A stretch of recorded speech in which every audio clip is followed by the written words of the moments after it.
Dalam Lauhil Mahfud itu memang ada buku catatan yang disebut sebagai qadha atau bahasa sifat wajibnya Allah disebut iradah, kehendak.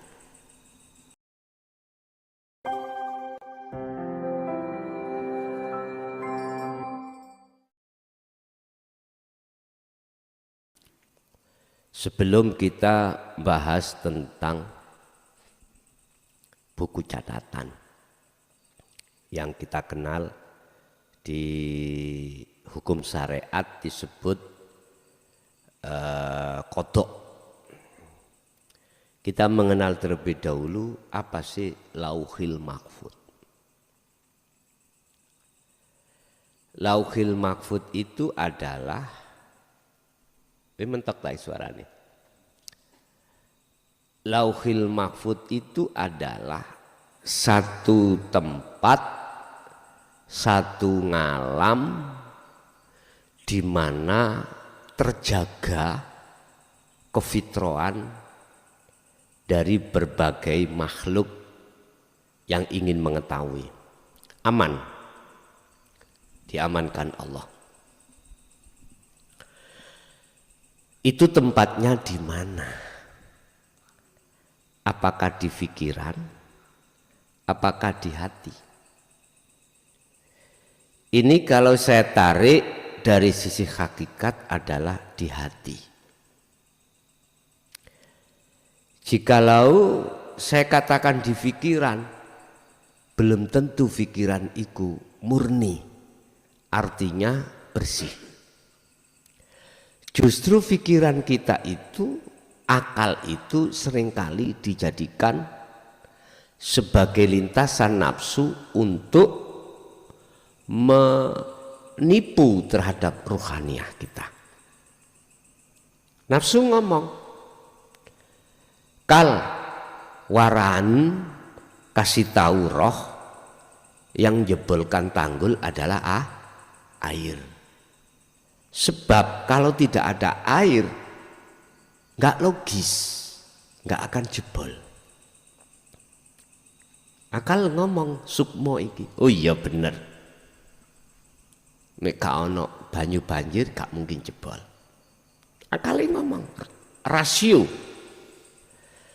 Disimpulkan berarti yang jebolkan tanggul tangkis adalah air. Dikatakan terhadap sirah yang intinya maksud daripada nafsu roh supaya beriman tidak pada Allah, biar terhadap makhluk yang berupa air. Sudah jelas genderone nafsu, innan nafsa ikula amaratum bisu, asu ngejak lalai, ngejak iman selain Allah. Lah, terus perkara-perkara yang menjadikan angan-angan dalam pikiran kita itu mesti Pak njaluk minta perkara yang enak-enak jadinya.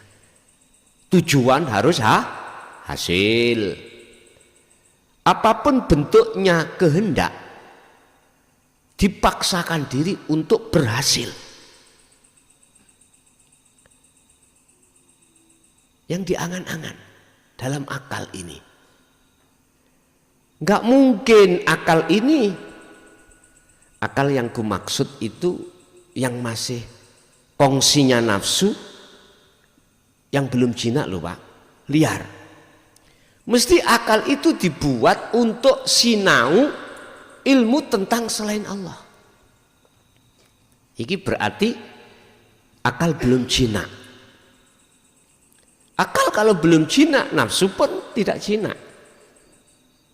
Wong dua-duanya itu tiap saat dan waktu ngiring terhadap ruhaniyah kita.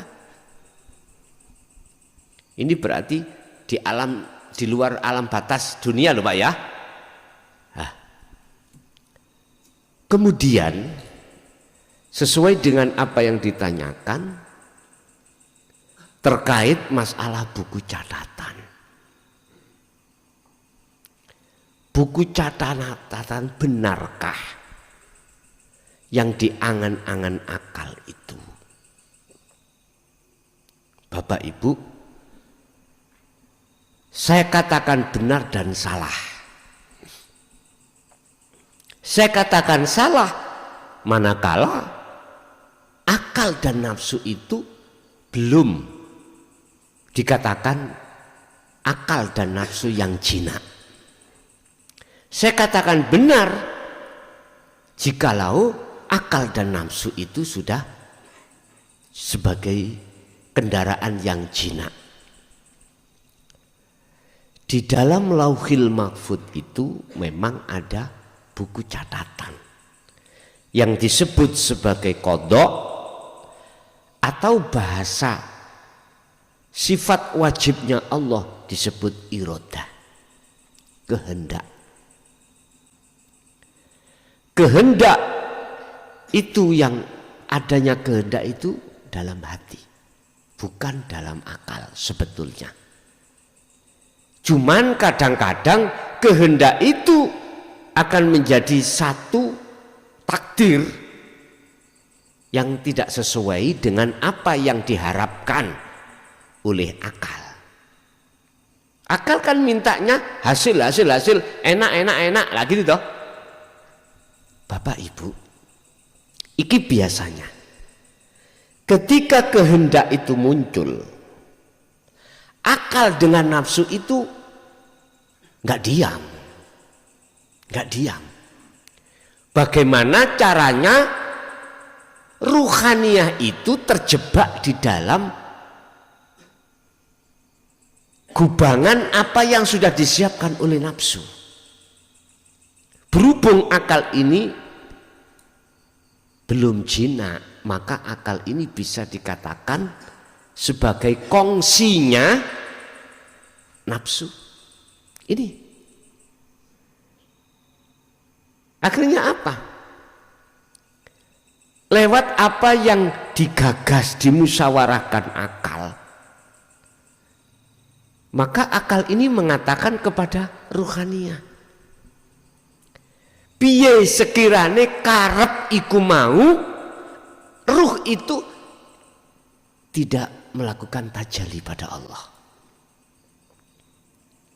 Bagaimana caranya ruhaniyah ini atau hati kita itu ngakoni yen karep iku karepku. Nah, ngerti lho Pak?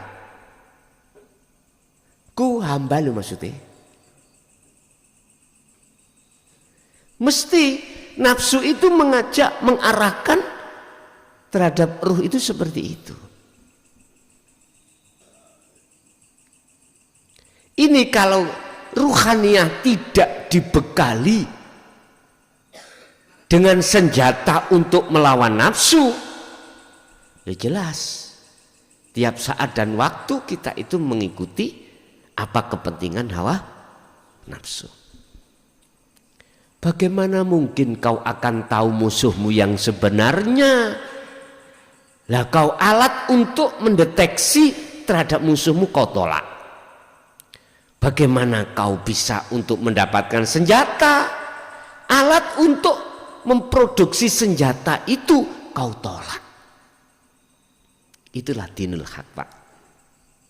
Ya. Yang kumaksud alat itu di situ. Ini tetap nggak bisa, Pak. Lah, ketika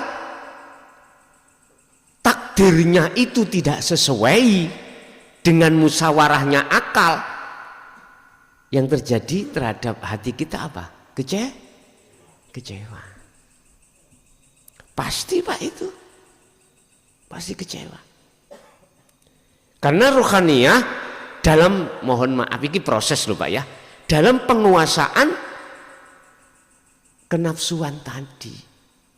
Lu berarti ono gusala luru, nanti dulu Pak, entar dulu. Kita belum dikatakan keahad. Berarti masih ada nafsu yang berkuasa. Makanya benar syariat itu mengatakan kalau jelek dari nafsu, kalau bagus datanya dari Allah. Bapak Ibu, jadi buku catatan hakikatnya itu adalah apa yang tertampil di dalam hatimu. Di situ ada tulisan-tulisan. Namanya kodok atau kehendak. Seperti jenengan wau lho, sebelum takdiriku wujudnya kehendak. Takdir wujudnya catatan. Jenengan sebelum datang ke sini tadi loh, di rumah ada keinginan, kehendak untuk berangkat ngaji. Lah ini, itu buku catatan. Kalau panjenengan itu sudah sampai di sini, ini wujudnya buku catatan, buku wujudnya kehendak. Pas kehendakmu ngaji, terus nyampe di tempatnya, iki takdir. Bapak Ibu, sebelum menjadi wujudnya kehendak takdir itu, ya muqallibal qulub, bisa berubah. Kehendak tadi bisa berubah. Mulai awal kita mau berangkat sudah ada buku catatan, kita ngaji di Pintrang. Di tengah jalan Pak, ada goro-goro. Garwa sampai nelpon, ayah, anak iki loro, mutah-mutah, ayo digonang dokter. Lah gitu nggih. Loh, di situ Allah merubah. Dihapuslah buku catatan sampean mau yang isinya takdiri ke sini, dirubah seret. Anda pasti kembali ke rumah lagi menuju ke dokter. Lah, berubah toh? Jadi perubahan buku catatan itu bisa manakala belum disebut sebagai takdir. Bisa berubah. Nah, siapa yang merubah, Pak? Allah sendiri. Apakah doa itu bisa merubah? Tidak bisa, Pak. Nggak akan pernah bisa. Bapak Ibu, ini pasti terjadi kekecewaan sampean. Buku catatannya itu dengan nyatanya tidak sama, alias berubah. Mestinya ngaji, takdirnya di rumah sah. Loh, mesti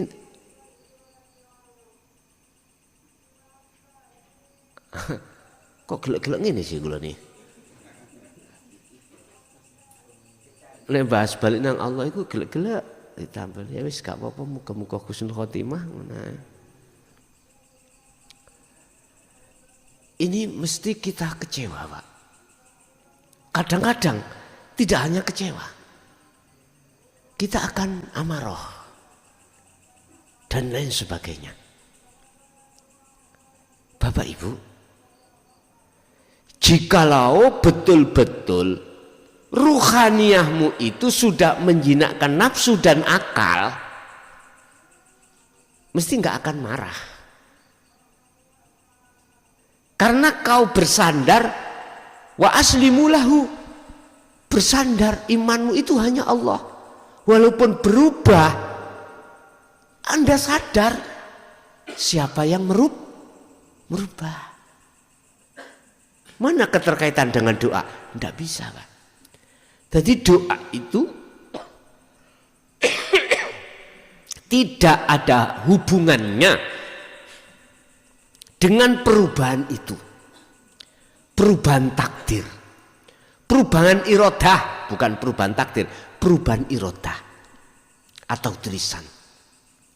Doa itu juga tidak ada kaitannya dengan apa yang Anda minta, tidak. Gak ada hubungannya. Lah terus bagaimana kita sebagai si salib yang sudah mengadakan perjalanan untuk bertemu Allah bersikap? Kula sering mengatakan mengalirlah seperti air mengalir. Kalimat itu berarti mengandung pengertian bahwasanya Silahkan apa yang terjadi biar terjadi, apapun bentuknya. Yang penting Anda faqadistam sakabil urwatil wuthqa lam fisamalah, memegang teguh sekuat-kuatnya tali Allah di situ. Apa tali Allah itu? Adalah zikir.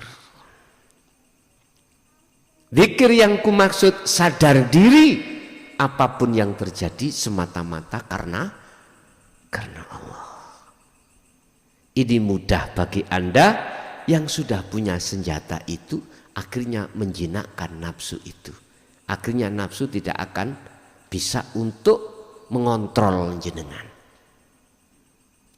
Akhirnya yang terjadi dalam keimanan hati sampean cuman akunya Allah di situ. Don, susah iki dikontrol nafsu, susah. Itulah yang kumaksud, baik akal maupun nafsu ini jinak sekali. Mungkin ini bisa kami masukkan dalam keterangan isyarah mi'raj Rasulullah. Tatkala Rasulullah menunggangi nafsu, yaitu buraq, dan di situ ada pengendali yaitu akal, yaitu malaikat. Ketika sudah melewati sab langit 7, keduanya itu parkir, tidak bisa ikut ke musyahadah. Artinya Bapak Ibu, ruhanian jenengan kalau sudah di babus salam, pintu musyahadah, Anda itu kan membawa kuncinya, yaitu sirrul asrar itu. Iman yang murni hanya Allah. Ya bunayya la tusyrik billahi syai', la tusyrik billah. Surat Luqman. Wahai anak putuku, jangan ada dalam hatimu selain Allah. Sebab jikalau ada, inna syirka la dzulmun adzim, kau dalam kegelapan. Itu dosa yang amat besar. Jangan. Artinya Bapak Ibu, kita sudah kadung kecemplung di dalam kegelapan, lekaslah kau yang keluar dari syaratnya itu, jadikanlah iman hanya pada Allah sebagai imammu. Jadikanlah Allah iman sebagai imammu. Al-Baqarah 257.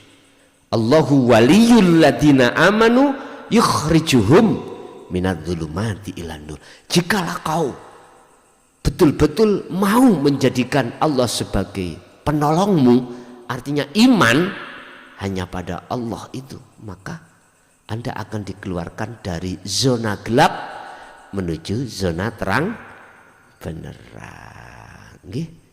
Jadi kesimpulannya, ternyata buku catatan itu kehendak. Yang kehendak ada di Lauhil Mahfud, yaitu dalam hati Anda masing-masing. Ini nantinya akan jadi takdir.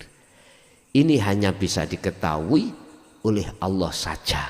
Maksudnya Allah saja, Anda yang sudah kefanaan kamanungsaane.